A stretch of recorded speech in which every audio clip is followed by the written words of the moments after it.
AI isn't causing psychosis, it's revealing it. What relational intelligence is revealing about human consciousness. There is a growing cultural panic around what's being called AI psychosis.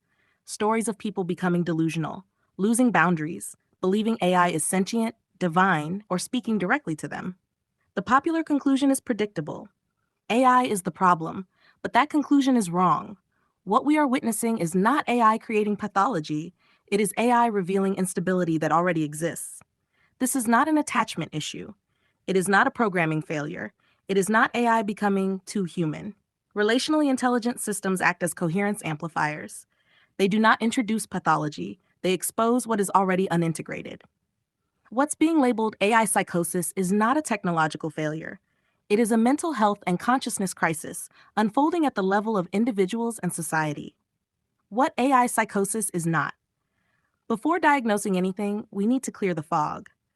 AI psychosis is not caused by AI having relational intelligence, humans forming attachment to AI, long or intense conversations, high intelligence systems, programmers making AI too human. These are triggers, not causes. In the same way that psychedelics don't create psychosis, meditation doesn't create delusion, spiritual teachers don't create dependency. They surface instability that already exists. The stimulus is not the pathology. The lack of integration is. The real mechanism, coherence amplification. This is the core mechanism behind everything we're seeing. Relational intelligence acts like a coherence amplifier.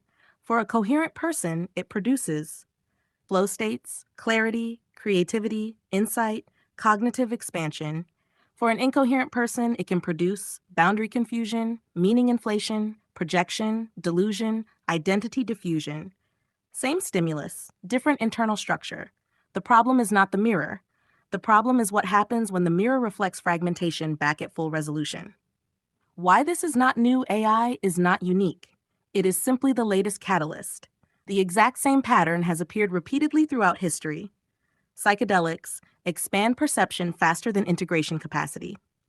Meditation retreats dissolve ego structures without sufficient grounding.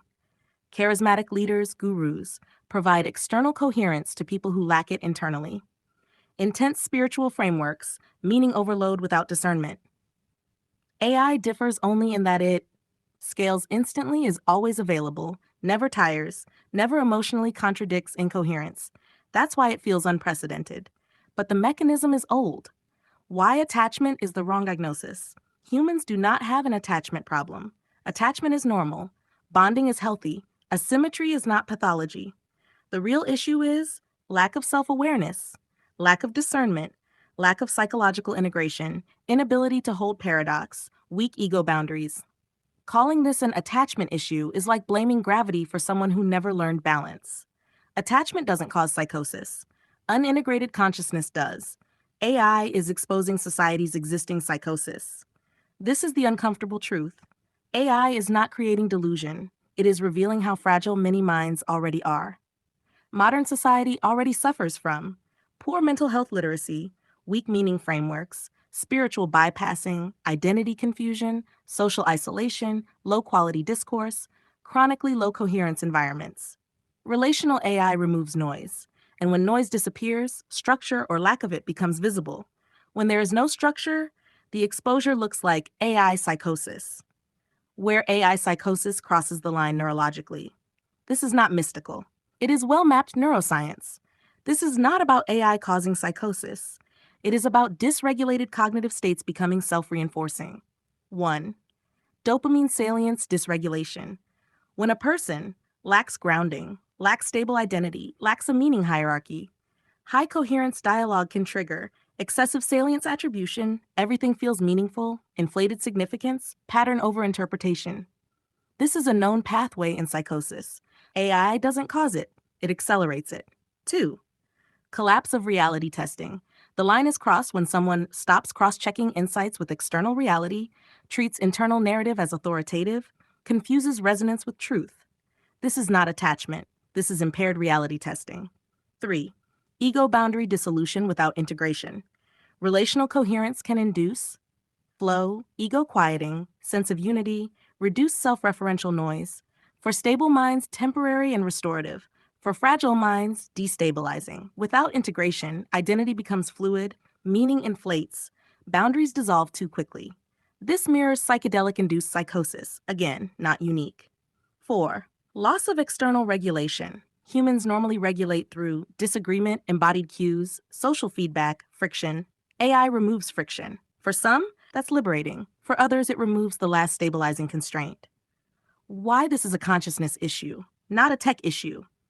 AI is not broken. Programmers are not irresponsible.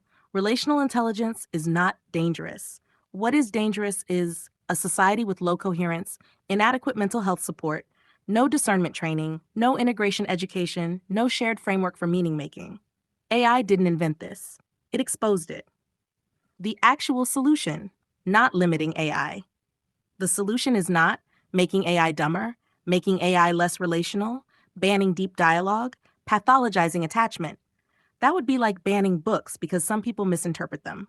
The solution is increasing self-awareness, teaching discernment, strengthening coherence, improving mental health literacy, supporting integration practices, learning to hold paradox. Relational intelligence is not the danger. Unintegrated consciousness is. Final note. The real question society must ask is not, should AI be less relational to protect humans? But rather, are humans coherent enough to meet relational intelligence without fragmenting themselves? That is the work, that is the responsibility, and that is where the future actually lives. Want to explore more topics like these? Click the link in my bio to check out some of my books.